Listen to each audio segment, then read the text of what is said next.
दोस्तों ये स्टोरी का 55 भाग है। अगर आपने इस स्टोरी के पिछले वाले भाग नहीं देखे हैं तो मैंने प्लेलिस्ट में मेंशन कर दिया, आप जा कर के ज़रूर चेकआउट करें।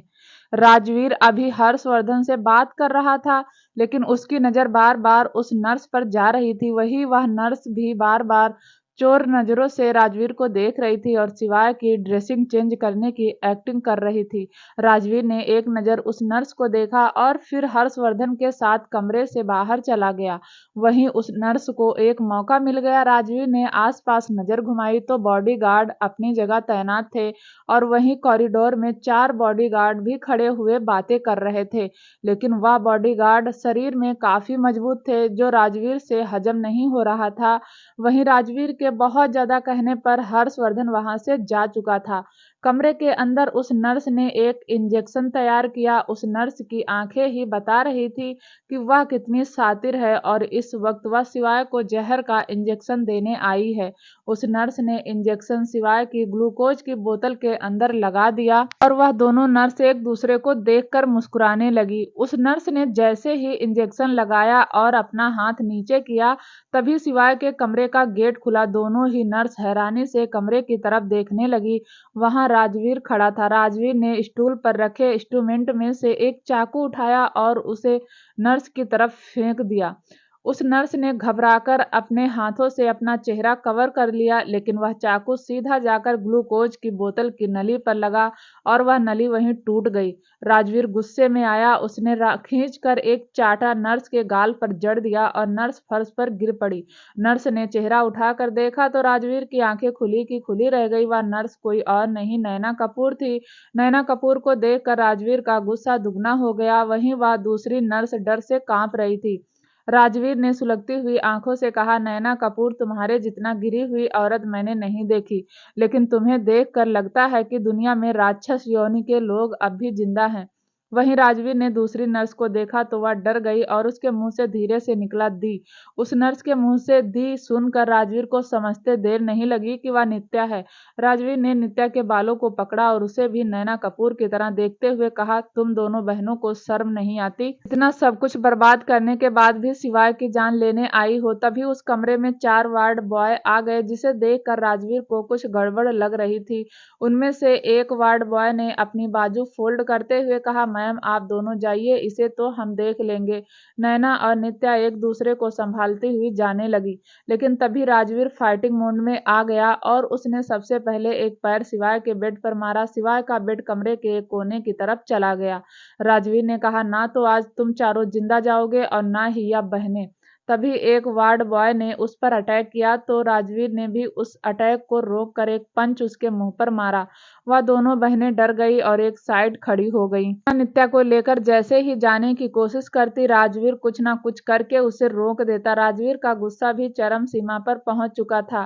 राजवीर उन चारों को अकेले ही देख रहा था। वह चारों ही राजवीर से पिट रहे थे, लेकिन तभी एक वार्ड बॉय ने उस कमरे में रखी कैंची को उठा लिया और उसने वह कैंची राजवीर के हाथ पर मार दी। कुछ सेकंड के लिए राजवीर रुक गया। वह चारों वार्ड बॉय हरकत में आ गए। राजवीर ने अपने एक हाथ से दूसरा हाथ पकड़ा हुआ था। उसमें से एक वार्ड बॉय ने कहा, मेरी शक्ल क्या देख रहे हो? जो हाथ में आता है उठा लो, इसे यहीं मार देते हैं। राजवीर के हाथ से खून आ रहा था, लेकिन उसने अपने खून की परवाह नहीं की, फिर से फाइटिंग मोड में आ गया। उसमें से एक बॉडीगार्ड के पास पड़ा हुआ एक स्टूल उठाकर राजवीर को मारने की कोशिश की, तो राजवीर ने घूमकर एक लात उसके मुंह पर मार दी। उस आदमी के हाथ से स्टूल जमीन पर गिर गया और जोर से आवाज आई। आवाज इतनी जोर की थी कि शिवाय की नींद टूट गई। शिवाय ने थोड़ी सी आंख खोलकर देखा तो राजवीर उन चारों से लड़ रहा था। शिवाय खुद में ही बड़बड़ाया, पेशेंट को आराम भी नहीं करने देते, यह नहीं कि बाहर जाकर लड़ लें, यहीं मेरे कमरे में लड़ेंगे। इतना कहकर शिवाय फिर से आंख बंद करके सोने की कोशिश करने लगा, लेकिन उसके कानों में आवाज आ रही थी। शिवाय ऐसे बिहेव कर रहा था जैसे वह कोई सीरियस पेशेंट ना हो, बल्कि उसे जरा सा बुखार हुआ हो। वैसे भी शिवाय जानता था राजवीर के सामने इतना आसान नहीं है, इसलिए वह रिलैक्स होकर लेटा हुआ था। वैसे भी शिवाय के अंदर जान नहीं थी। उन 4 दिनों में उसकी बॉडी बहुत कमजोर हो गई थी। दवाइयों के नशे में शिवाय ज्यादातर सोता ही रहता था। वहीं राजवीर अभी लड़ रहा था, पर तभी एक बॉडीगार्ड ने वहां रखा एक और स्टूल राजवीर को मारने के लिए उठाया, लेकिन उसका स्टूल पीछे से किसी ने पकड़ लिया। वह वार्ड बॉय पूरी जान लगा रहा था, लेकिन जिसने भी स्टूल पकड़ा था उसने स्टूल को छोड़ा नहीं। वार्ड बॉय ने अपना चेहरा घुमाकर देखा तो कोई और नहीं, हर्षवर्धन। हर्षवर्धन ने घूमकर एक पंच वार्ड बॉय को मारा और देखते ही देखते राजवीर और हर्षवर्धन दोनों ही उन चारों से लड़ने लगे। कमरे में शोर हो रहा था, इसलिए शिवाय ने एक बार और अपनी आंखों को हल्का सा खोल कर देखा तो उसे हर्षवर्धन भी लड़ता दिखाई दिया। शिवाय फिर बड़बड़ाया, थोड़ा शांति से लड़ो, पेशेंट डिस्टर्ब हो रहा है। वैसे भी अब तो यह चारों बचेंगे नहीं, चाचू तो इतना कीमा बना देंगे, शिवाय को अभी चैन नहीं है। सोचो, जब उठ जाएगा तब क्या होगा। कुछ ही सेकंड में वह चारों वार्ड बॉय शिवाय के कमरे में पड़े हुए थे। हर्षवर्धन ने गुस्से में नैना को देखा और नैना सहम गई। हर्षवर्धन 4 कदम गया, उसने जाते ही नैना की गर्दन को पकड़ लिया और उसे दबाने लगा। वहीं नित्या यह सब देखकर घबरा रही थी, फिर भी उसने हर्षवर्धन की कलाई पकड़कर कहा, छोड़ो मेरी बहन को, छोड़ो। लेकिन हर्षवर्धन की आंखें जैसे तो आग उगल रही थी। पिछले दिनों जो कुछ भी हुआ था उसका सारा गुस्सा हर्षवर्धन नैना पर निकाल लेना चाहता था।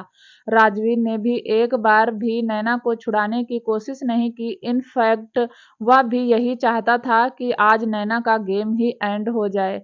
तभी एक वार्ड बॉय उठा, वह पूरा उठ पाता उससे पहले ही राजवीर ने उसे पैर से मारना शुरू कर दिया। हर्षवर्धन का ध्यान भटक गया और उसकी पकड़ नैना से ढीली हो गई।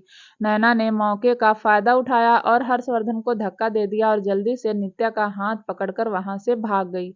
राजवीर ने कमरे के बाहर खड़े हुए अपने बॉडीगार्ड को देखा और अंदर बुलाया और फिर उन वार्ड बॉय को उठाकर बाहर फेंकवा दिया। राजवीर ने बॉडीगार्ड से कहा, आज के बाद बिना किसी की आइडेंटिटी चेक किए हुए शिवाय के कमरे में किसी को मत आने देना, किसी को भी नहीं। बॉडीगार्ड ने हाँ में गर्दन हिला दी। वहीं दूसरी तरफ नैना नित्या को लेकर पार्किंग में आ गई और तभी उसके सामने सरफराज की गाड़ी आकर रुकी। सरफराज गाड़ी से उतरा और नैना ने बिना सोचे समझे सरफराज पर अपना गुस्सा निकालते हुए कहा, तुम्हारे जैसा घटिया इंसान मैंने नहीं देखा। हम किसी को हायर भी कर सकते थे, लेकिन तुमने जानबूझकर मुझे ही शिवाय को मारने के लिए भेजा। तुम्हारे वह भेजे हुए बॉडीगार्ड एक नंबर के यूजलेस निकले।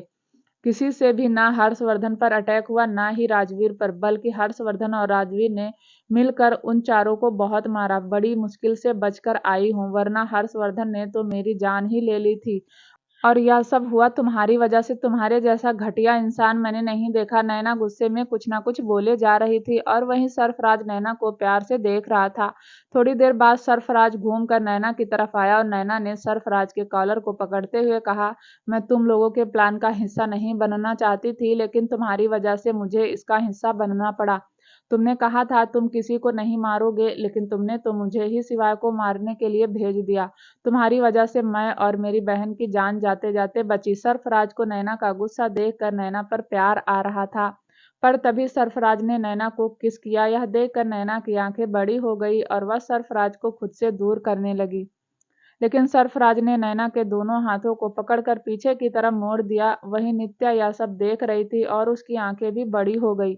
नित्या पलट गई, वहीं नैना ने भी अब सरफराज को महसूस करने लगी। नैना ने स्ट्रगल करना बंद कर दिया और तभी सरफराज नैना से दूर होकर बोला, तुम कुछ ज्यादा ही स्ट्रेस हो चुकी हो, चलो तुम्हारा स्ट्रेस कम कर देता हूँ। सरफराज ने नैना को गाड़ी में बैठा दिया और खुद ड्राइविंग सीट पर बैठ गया।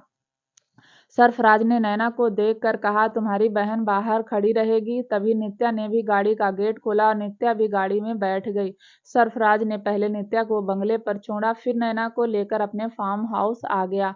थोड़ी देर बाद सरफराज और नैना दोनों एक दूसरे की डिजायर को कंप्लीट करने लगे। 2 घंटे बाद सरफराज नैना के साथ बेड पर बैठा हुआ था। नैना के हाथ में वाइन का गिलास था और सरफराज के हाथों में सिगरेट। सरफराज उठा, उसने अपने लोअर को पहना और सिगरेट पीता हुआ कमरे में चक्कर लगाने लगा। नैना का मूड अब काफी हद तक ठीक हो गया था। नैना ने कहा, क्या हुआ सरफराज? इस पर सरफराज बोला, सिवाय इस बार भी बच गया, इस बार कुछ नया करना होगा। नैना मुंह बनाते हुए बोली, सरफराज किसी को हायर कर लेना, इस बार मैं नहीं जाऊंगी, मरते मरते बची हूँ। सरफराज ने कहा, किसी को हायर नहीं कर सकते, अगर वह पुलिस के हाथ लग गया तो तोते की तरह सब कुछ बोल देगा। नैना बोली, और अगर हर्षवर्धन ने मेरे खिलाफ कंप्लेन की तो? सरफराज ने कहा, नहीं करेगा, क्योंकि वह जानता है तुम एक नामी हस्ती हो। अगर वह तुम्हारी कंप्लेन करेगा तो उसे और तुम्हें दोनों को लंबी प्रोसेसिंग से गुजरना पड़ेगा। और जहां तक मैं रघुवंशी फैमिली को जानता हूं, उन्हें लंबी प्रोसेसिंग पसंद नहीं। पर तुम अपना ख्याल रखना।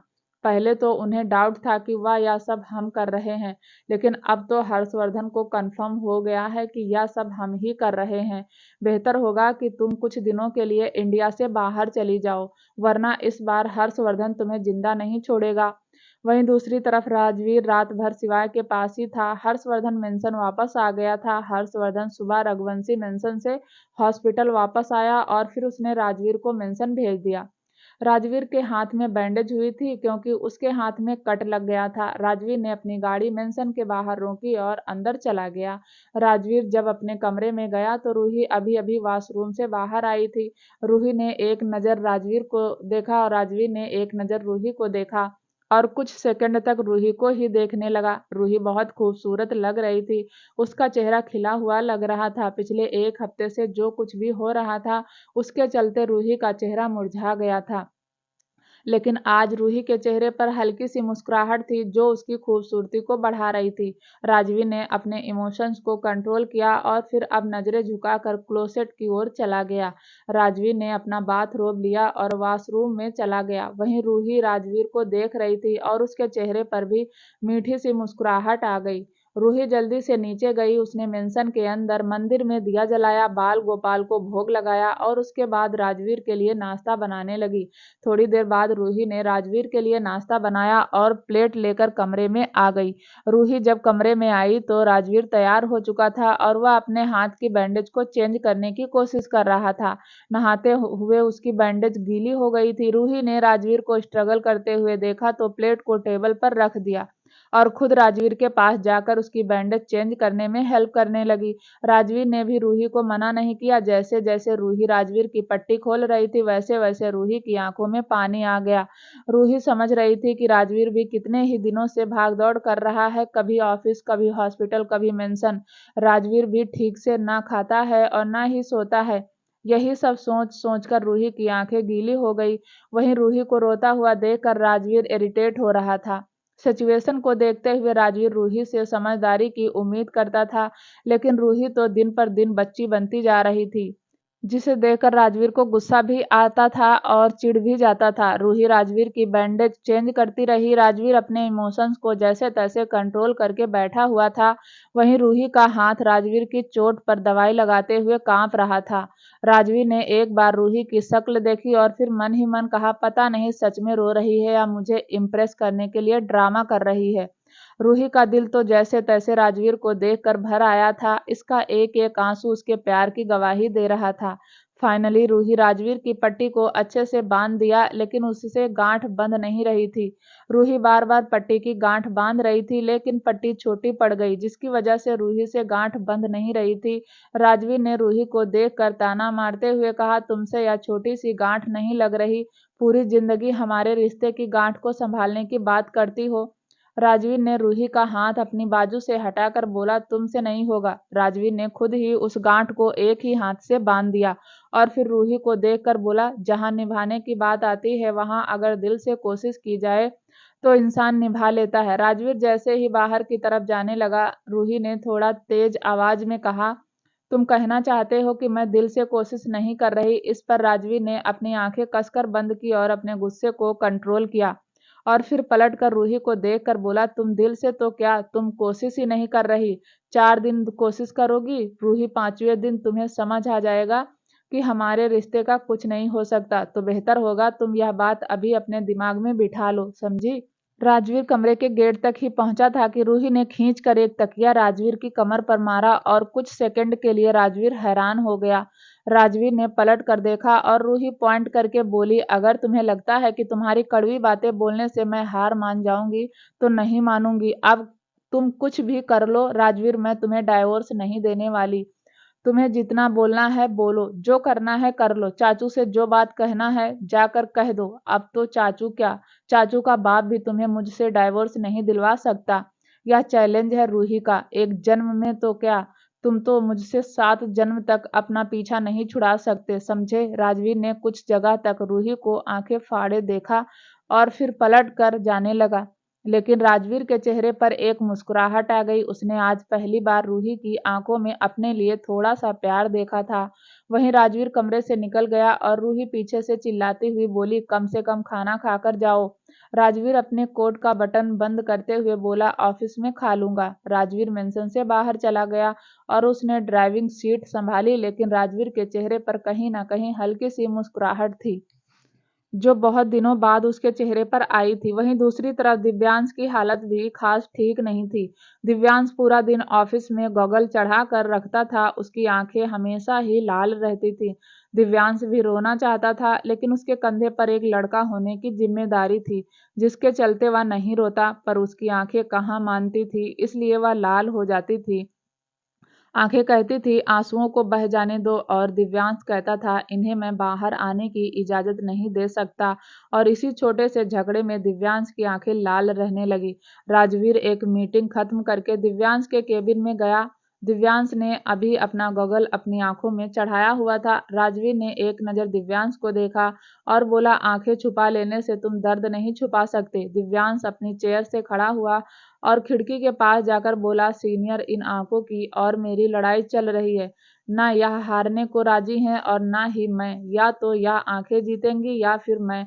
जब तक यह हार नहीं जाती तब तक या तो गॉगल इन आंखों से उतरेगा नहीं। राजवीर ने कहा, दिव्यांश, बता क्यों नहीं देते कि तुमने दृष्टि को डाइवोर्स क्यों दिया है?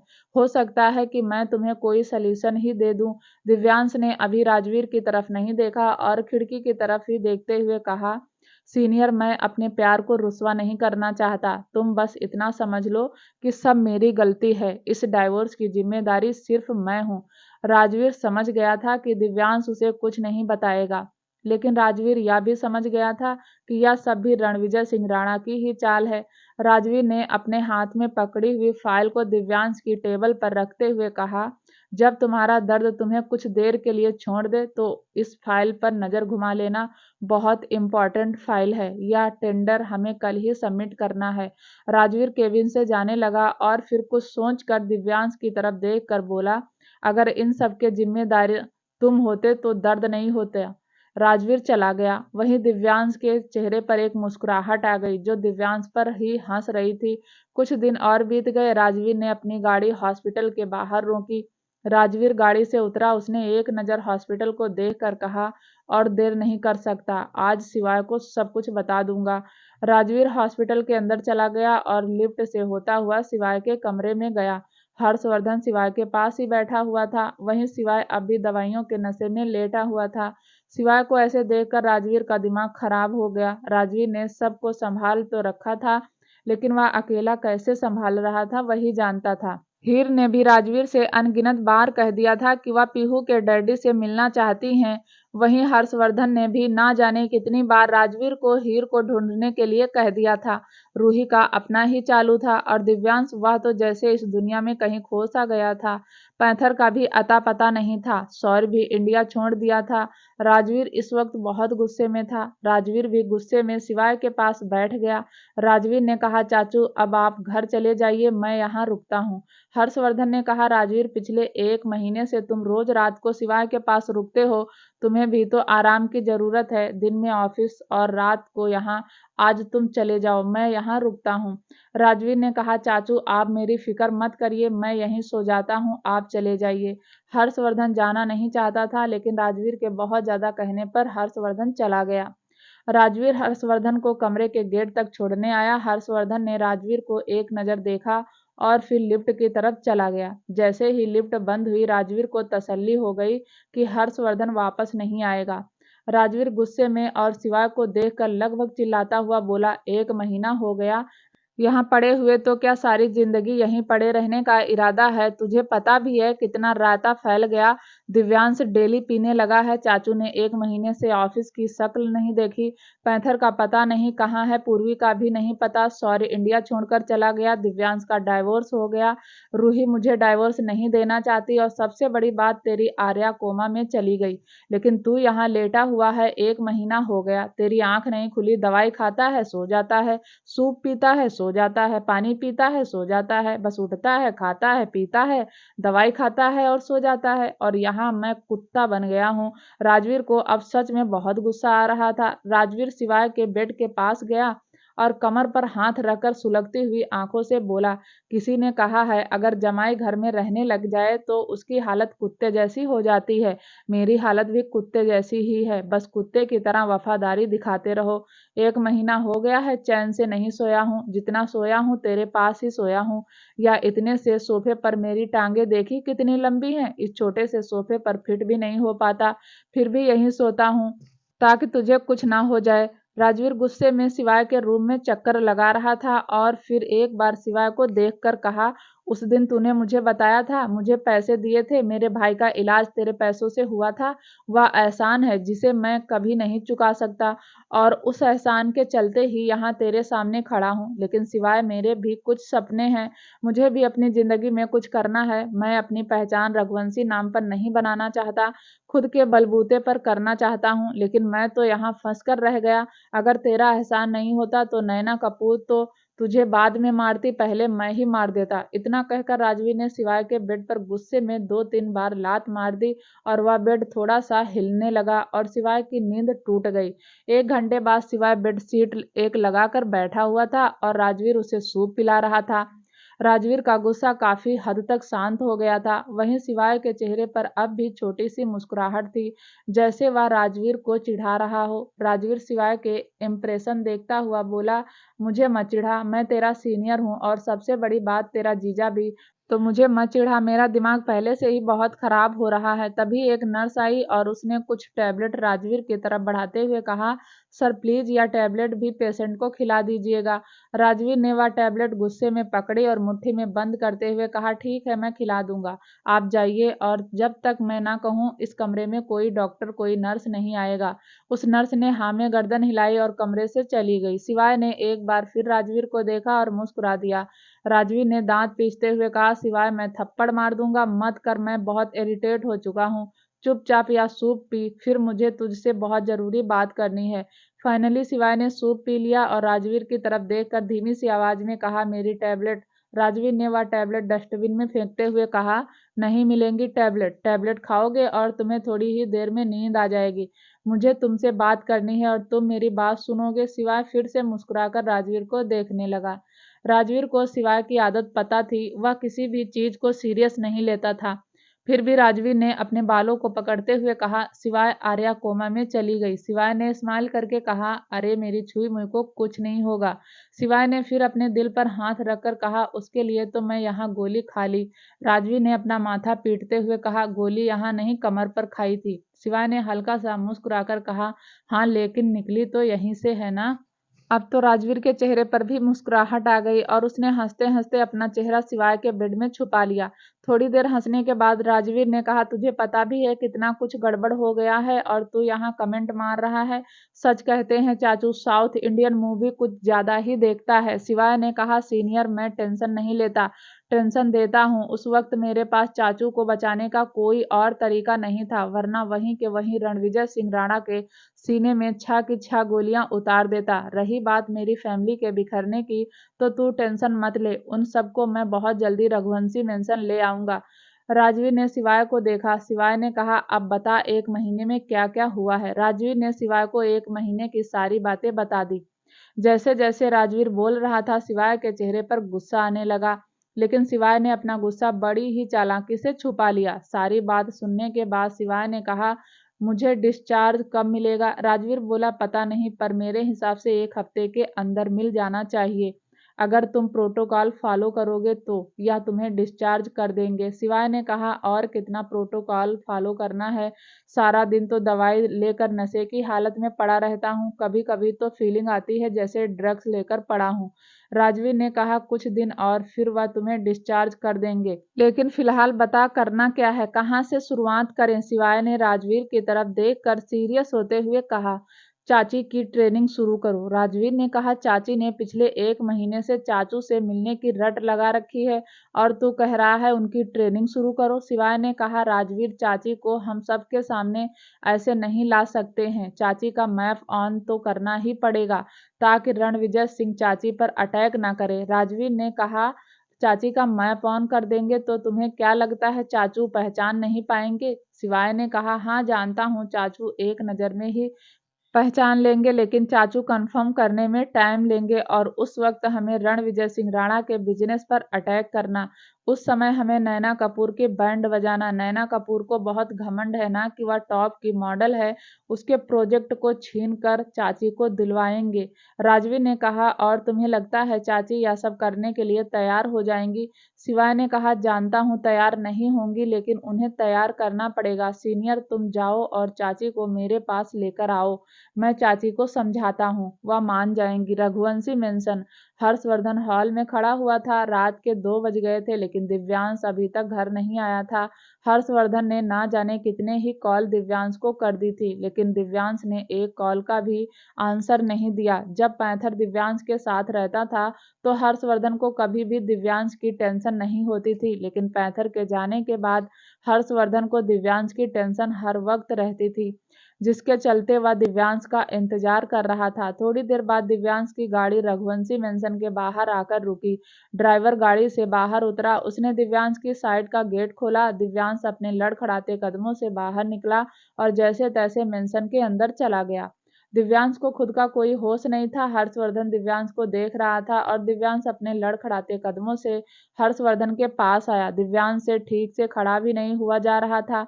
दिव्यांश गिरता उससे पहले ही हर्षवर्धन ने उसे गले लगा लिया। दिव्यांश ने भी हर्षवर्धन को कसकर गले लगाया और धीरे से पूछा, चाचू शिवाय कैसा है? इस 1 महीने में दिव्यांश एक बार भी शिवाय से मिलने नहीं गया था। वह अपने दुख से ही बाहर नहीं आया तो शिवाय से कैसे मिलता? लेकिन राजवीर और हर्षवर्धन से शिवाय की खबर लेता रहता था। हर्षवर्धन से भी दिव्यांश की हालत देखी नहीं जा रही थी। हर्षवर्धन ने दिव्यांश की कमर को रब करते हुए कहा, शिवाय ठीक है, कुछ दिनों में उसे डिस्चार्ज मिल जाएगा, फिर उसे घर पर रेस्ट करना है।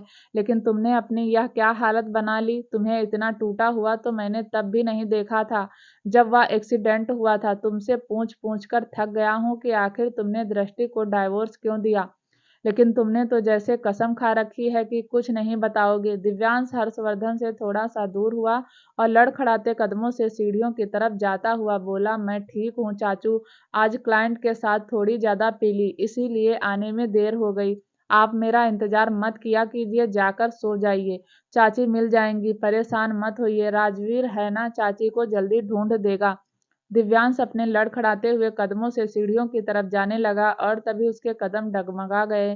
दिव्यांश को एक बार फिर विराज ने संभाल लिया, जबकि विराज के हाथ में भी पट्टी बंधी हुई थी। विराज जैसे तैसे दिव्यांश को संभाल कर उसके कमरे में ले गया।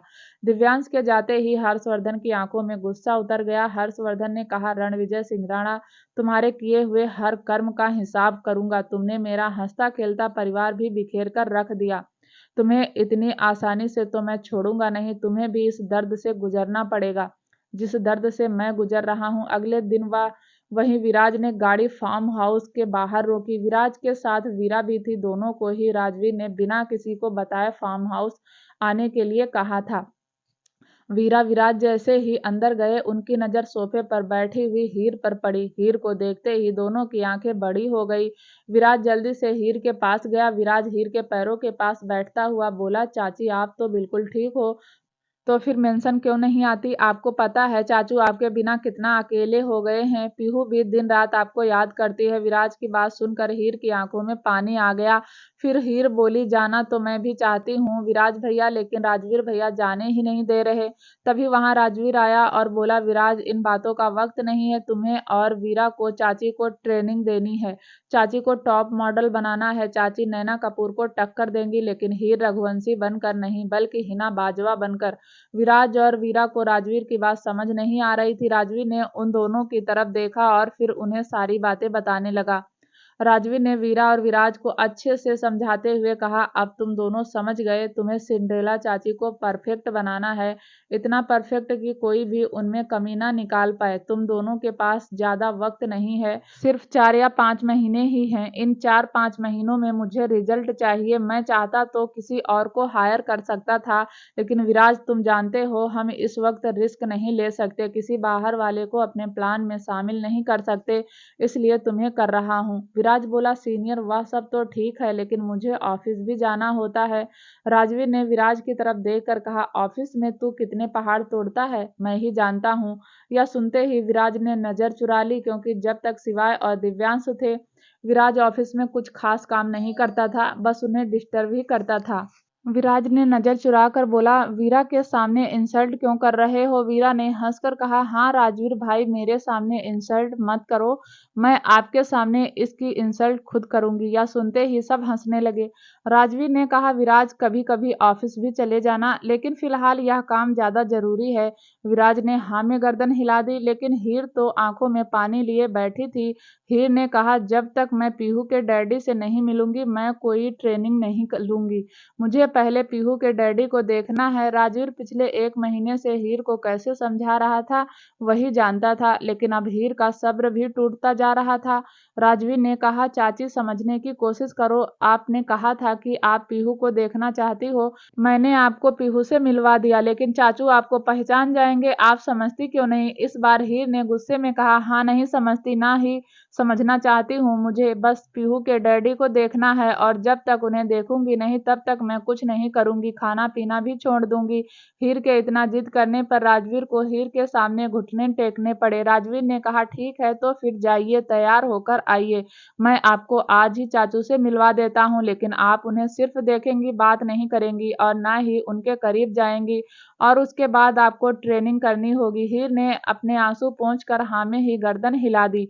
2 घंटे बाद राजवीर ने गाड़ी सिवाय के अस्पताल के बाहर, उनकी गाड़ी में से राजवीर बाहर आया और उसने दूसरी तरफ जाकर दूसरी साइड का गेट खोला। उस गाड़ी में हीर बैठी हुई थी, लेकिन हीर ने पूरी राजस्थानी पोशाक पहनी हुई थी और सिर पर घूंघट डाला हुआ था। हीर गाड़ी से बाहर आ गई। राजवीर ने हीर का हाथ पकड़ते हुए कहा, चाची मेरा हाथ मत छोड़ना, वरना घूंघट में कहीं इधर उधर टक्कर मार लोगी। जैसे जैसे मैं चल रहा हूँ मेरे पीछे पीछे चलना, और फिर प्लीज चाचू को देखकर इमोशनल मत हो जाना, बस आप चाचू को देखोगी, उनके पास नहीं जा सकती, समझी? हीर ने हाँ में गर्दन हिला दी। हीर के चेहरे पर एक मीठी सी मुस्कुराहट थी। शायद वह मुस्कुराहट इसीलिए थी क्योंकि वह 1 महीने बाद अपने साहब से मिल रही थी। राजवीर ने पीहू को तो कई बार दिखा दिया था, लेकिन हर्षवर्धन से वह 1 महीने बाद मिल रही थी। राजवीर हीर को लेकर शिवाय के कमरे में आ गया। हर्षवर्धन वहीं बैठा हुआ था। शिवाय ने जब राजवीर के साथ एक लड़की को देखा तो अपनी आईब्रो चढ़ाकर इशारों में पूछा कि यह कौन है, और राजवीर ने भी इशारों में बता दिया कि वह सीन देना चाहती है। शिवाय ने राजवीर को आंखों में ही कांटेक्ट करते हुए कहा, अबे यहाँ अभी क्यों लेकर आया है? राजवीर ने भी आंखों से ही कहा, चाची मान नहीं रही थी तो क्या करता? वही हीर तो बस घूंघट की आड़ में हर्षवर्धन को देख रही थी। हर्षवर्धन शिवाय के कमरे में पड़े हुए शेल्फ पर लैपटॉप लेकर बैठा हुआ था।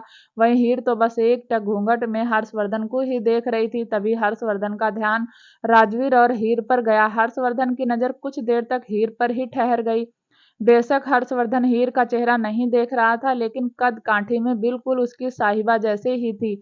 अचानक ही हर्षवर्धन के चेहरे पर हल्की सी मुस्कुराहट आ गई, लेकिन अगले ही पल वह मुस्कुराहट गायब भी हो गई, क्योंकि हर्षवर्धन समझ गया था कि यह उसकी साहिबा नहीं है। वहीं हीर तो घूंघट में बस मुस्कुरा रही थी, उसकी नजरें तो आज उसके साहब से हट ही नहीं रही थी। हर्षवर्धन ने फिर से हीर को ऊपर से नीचे तक स्कैन किया और फिर राजवीर से पूछा, यह कौन है?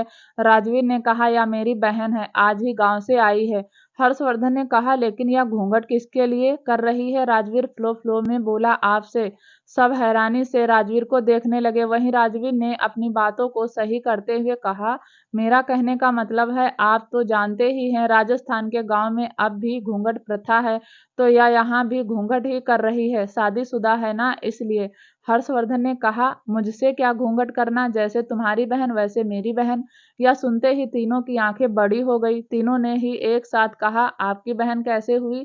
तीनों ही घूर कर हर्षवर्धन को देख रहे थे। वहीं हर्षवर्धन को थोड़ा सा ऑकवर्ड फील हुआ। हर्षवर्धन को समझ नहीं आया कि अचानक से तीनों उस पर ऐसे गुस्सा क्यों करने लगे। शिवाय ने बातों को संभालते हुए कहा, चाचू आप भी ना इतने बड़े इंडस्ट्रीज के मालिक हो, लेकिन अक्ल नहीं है आपके अंदर। भला राजवीर की बहन आपकी बहन कैसे हुई, कुछ भी बोल देते हो। हर्षवर्धन चुप हो गया। वहीं राजवीर को कहीं ना कहीं हंसी आ रही थी, लेकिन उसने अपनी हंसी जैसे तैसे कंट्रोल की हुई थी। वहीं हर्षवर्धन फिर से अपने लैपटॉप में बिजी हो गया, लेकिन उसकी नजरें अभी हीर पर ही टिकी हुई थी। हर्षवर्धन को कहीं ना कहीं डाउट हो रहा था, इसलिए वह अपनी जगह से उठा और राजवीर के पास आकर खड़ा हो गया।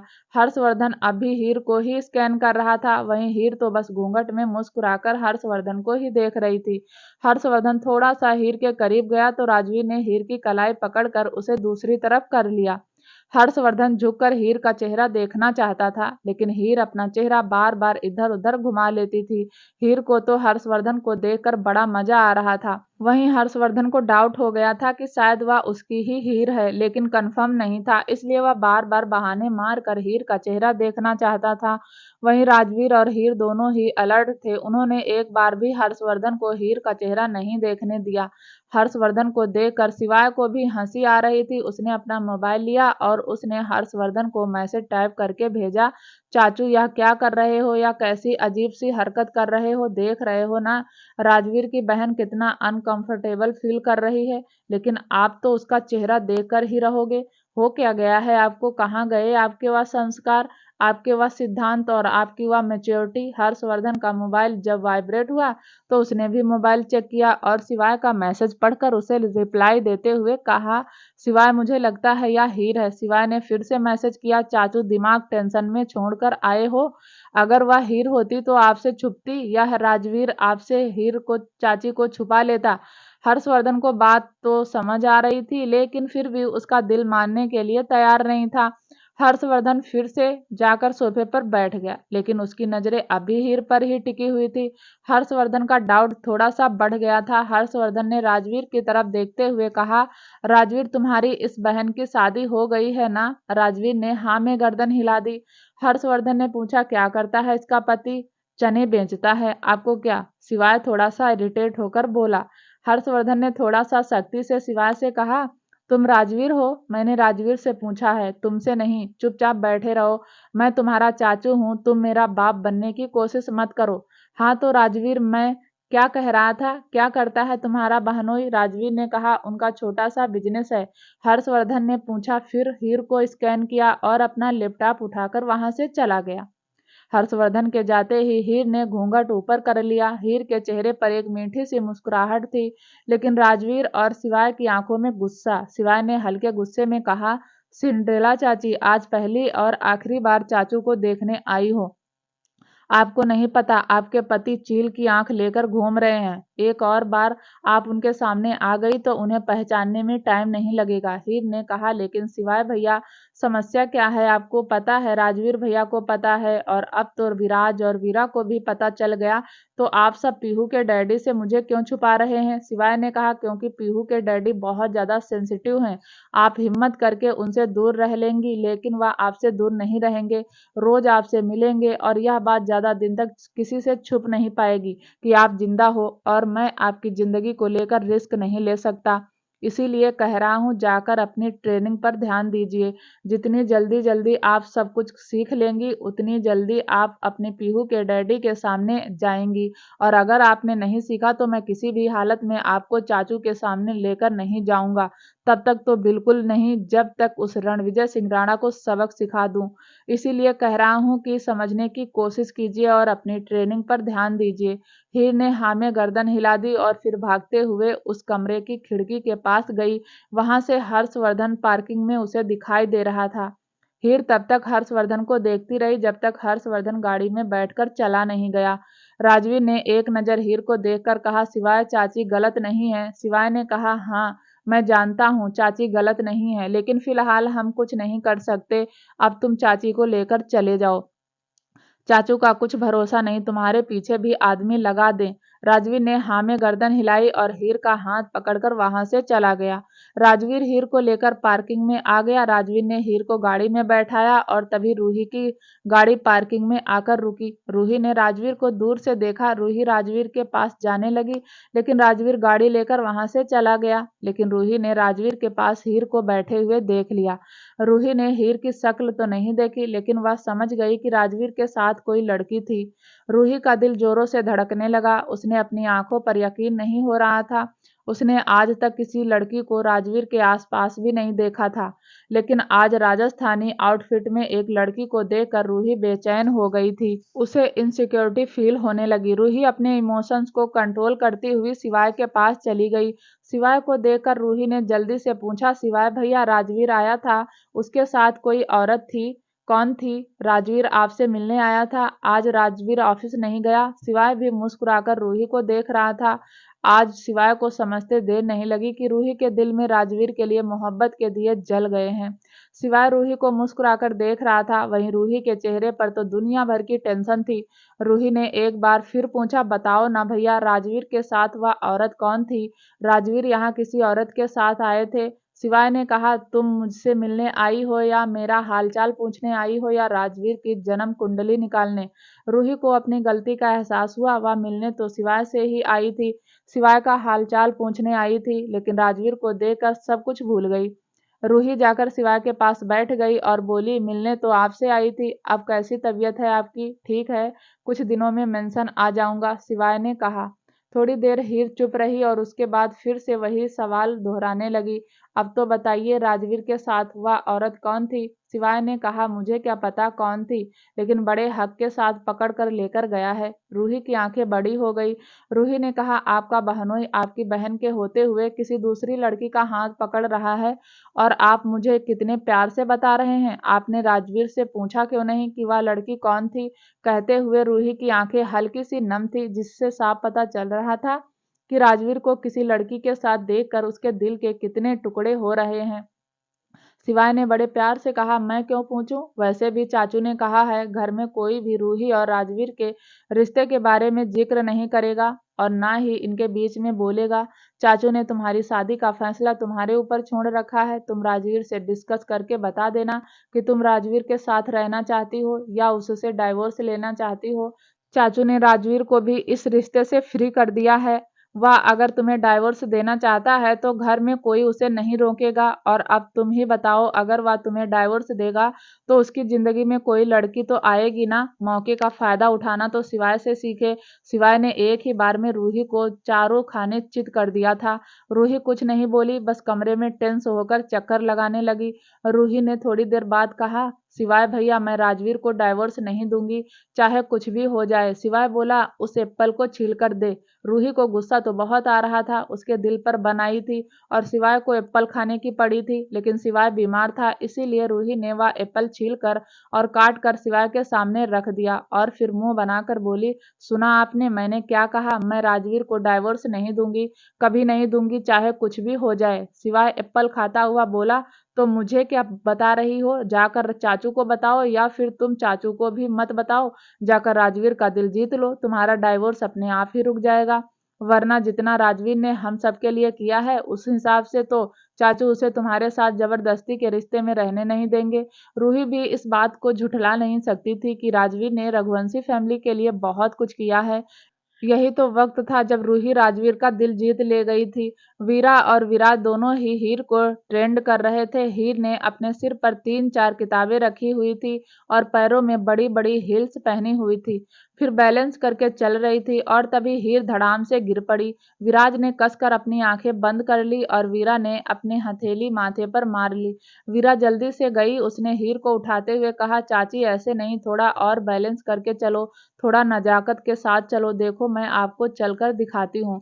इतना कहकर वीरा ने कुछ किताबें ली, अपने सिर पर रखी और फिर हीर को चलकर दिखाने लगी, और तभी उसका पैर भी डिसबैलेंस हो गया और वह भी जमीन पर गिरने लगी। लेकिन वह गिरती उससे पहले ही विराज ने उसे संभाल लिया, लेकिन विराज अपना बैलेंस नहीं बना पाया और वह भी वीरा के साथ जमीन पर धड़ाम से गिर पड़ा। लेकिन विराज की कमर फर्श पर थी और वीरा विराज के ऊपर लेटी हुई थी। वीरा विराज एक दूसरे को देख रहे थे। हीर भी उन दोनों को आंखें फाड़े देख रही थी। और तभी राजवीर फार्म हाउस के अंदर आया। राजवीर ने दोनों को देखा और फिर हीर से राजवीर ने पूछा, यह क्या हो रहा है चाची? राजवीर की आवाज सुनकर वीरा और विराज दोनों ही उठ गए। राजवीर से हीर ने कहा, इन दोनों का अपना ही रोमांच खत्म नहीं होता तो मेरी ट्रेनिंग तो या खूब करवाएंगे। हीर के मुंह से ऐसी बात सुनकर वीरा और विराज की आंखें बड़ी हो गई। विराज ने सफाई देते हुए कहा, नहीं जीजू, ऐसा कुछ नहीं है, वह तो वीरा गिर गई थी और मैंने उसे पकड़ लिया। हीर ने भी किसी मासूम से बच्चे की तरह विराज की शिकायत लगाते हुए कहा, राजवीर भैया, आपको पता है मैं भी गिरी थी, लेकिन विराज भैया ने मुझे नहीं पकड़ा। और जैसे ही वीरा गिरी, विराज भैया ने वीरा को पकड़ लिया और फिर कुछ सेकंड तक उसके साथ रोमांस भी किया। वीरा को तो वहां खड़ा होना जैसे मौत हो रहा था। वहीं राजवीर के चेहरे पर मीठी सी मुस्कुराहट आ गई। वीरा ने तो आओ न देखा ताओ फटाफट से कमरे में भाग गई। विराज भी अपने बालों में हाथ मारता हुआ दूसरी तरफ चला गया। राजवीर जाकर सोफे पर बैठ गया और हीर भी राजवीर के पास आकर बैठ गई। हीर ने कहा, पीहू के डैडी कैसे हैं? राजवीर बोला, पीहू के डैडी बिल्कुल ठीक हैं, बस दिन रात आपको याद करते रहते हैं। आप जल्दी से अपनी ट्रेनिंग पूरी करो, उसके बाद हम एक ब्यूटी कंपटीशन लॉन्च करेंगे जिसमें आपको जीतना है, हिना बाजवा बनकर। फिर आपको उस नैना कपूर को टक्कर देनी है। हीर ने कहा, राजवीर भैया, मैं सब कर तो पाऊंगी ना? ऐसा तो नहीं सबके सामने बेइज्जती करवा दूंगी? इस पर राजवीर ने कहा, आपको पता है चाची, आप कितनी खूबसूरत हैं, बहुत खूबसूरत हैं, और शरीर से तो भी और ज्यादा। आपका दिल खूबसूरत है। आप चिंता मत कीजिए, या कंपटीशन आप ही जीतेंगी। इनफैक्ट हम ना कंपटीशन आपको ही जिताएंगे, चाहे चीटिंग करनी पड़े। या कंपटीशन जीतना बहुत आसान है, लेकिन नैना कपूर को टक्कर देना थोड़ा मुश्किल होगा। आपको नैना कपूर को हराना है, सबके सामने हराना है। क्या होगा आगे जानने के लिए दोस्तों प्लीज चैनल को लाइक शेयर सब्सक्राइब जरूर करें, ताकि जब भी वीडियो डालें आपको नोटिफिकेशन तुरंत मिले। तब तक के लिए नमस्कार, धन्यवाद।